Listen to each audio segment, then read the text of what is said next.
A couple of keen-eyed Star Wars fans have translated to the end credits the planets that appear on the star map, and while a couple of these do seem a bit random, I don't think they are. By connecting dots, by looking at some of the rumours and leaks for the show, and even what was in the first 2 episodes, we can decipher the importance of many of these. Let's dive straight into it. We begin with Arcana, a more obvious one.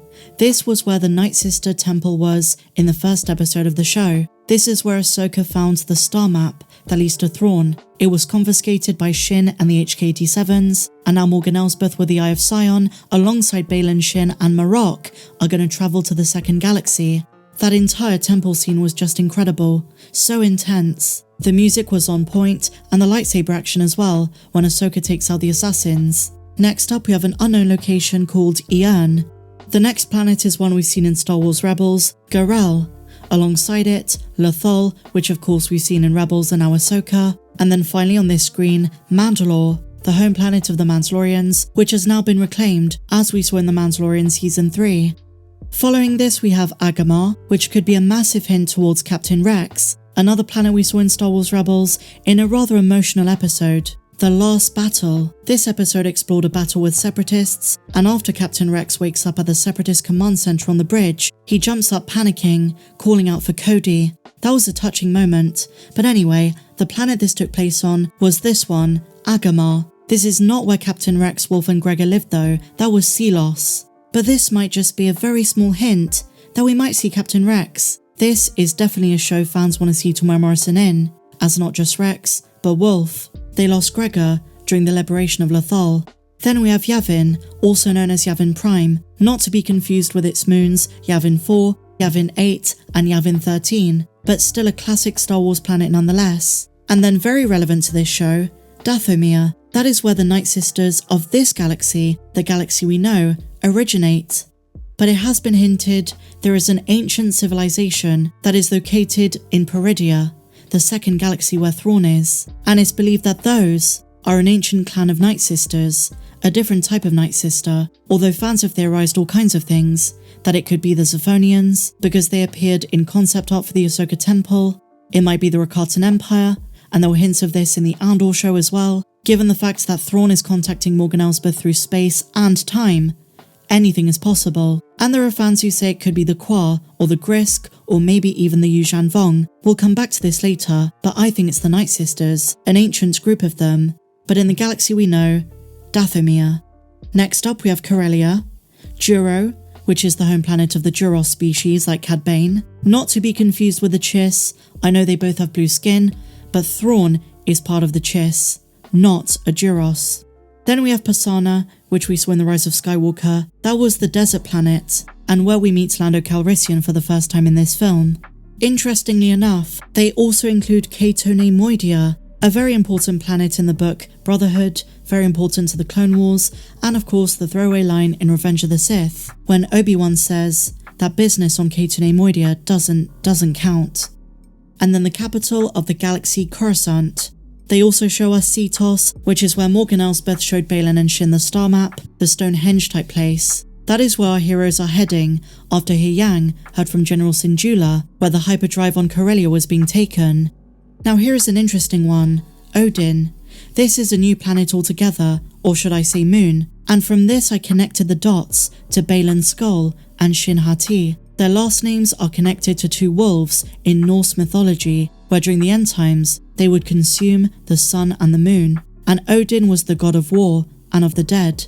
Is this where they come from? Could this be their home world? And will this play a big part later on in the show, if they're going to give us more of their backstories, more of their philosophies and their beliefs? And then we have Peridea, which is of course what the Jedi fairy tale said was this great new beyond, a new galaxy. And it turns out it's real, it's not just stuff of fairy tales at the Jedi Temple. Beyond just mythology, this is where Thrawn is. And so this is where this piece of news ties into a theory. Who was contacting Morgan Elsbeth? She says that Thrawn calls out to her, but we know that Thrawn is not a Force sensitive. So who was it? Well, we know it was this ancient civilization, but who are they? Are we going to discover something from the past, an ancient species, or is it more surface level? I'm thinking the latter. Morgan Elsbeth was finally confirmed to be a Night Sister. This is something Star Wars fans had suspected for a very long time, and it was her hairdresser for The Mandalorian Season 2 Chapter 13 who first revealed this on Instagram 3 years ago. Now that it's been confirmed, the ramifications are going to be pretty awesome. More lore surrounding the Witches of Dathomir and the Ancient Order in the second galaxy where Thrawn is. Thrawn is with them in Peridea, and he's pulling the strings, so to speak, amassing power which Baylan wants a slice of. This puts into perspective just how powerful Morgan Elsbeth is, and I love the expansion of magic within Star Wars. It feels like it was pulled right from the pages of the expanded universe of old. And just on a light-hearted note, Dave needed to come up with an explanation for where the Purrgil took Ezra and Thrawn, and so he literally, and quite hilariously, created a second galaxy far, far away. But I am really enjoying this series so far, and this aspect, when you're talking about our villains, is the bit that gets me the most hyped. The idea of a crazy, extragalactic threat, a different species altogether, threatening the galaxy, Thrawn building it up, is an amazing idea. In Legends, the Yuuzhan Vong War was a big part of the post-Return of the Jedi time period. If you read some of the canon Thrawn books, then ideas like the Grysk sound very appealing.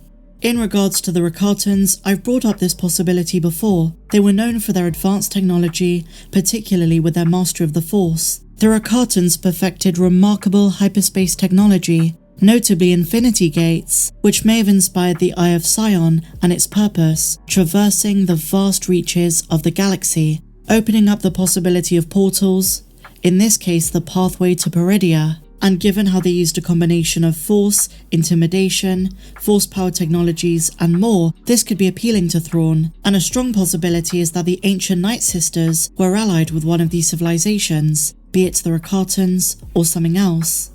And given Morgan Elsbeth's interest in ships, one of the most significant accomplishments of the Rakatans was the creation of a Star Forge, a massive space station capable of constructing ships, droids, and other machinery using energy of nearby stars. That might be what Thrawn is doing in the Great Beyond.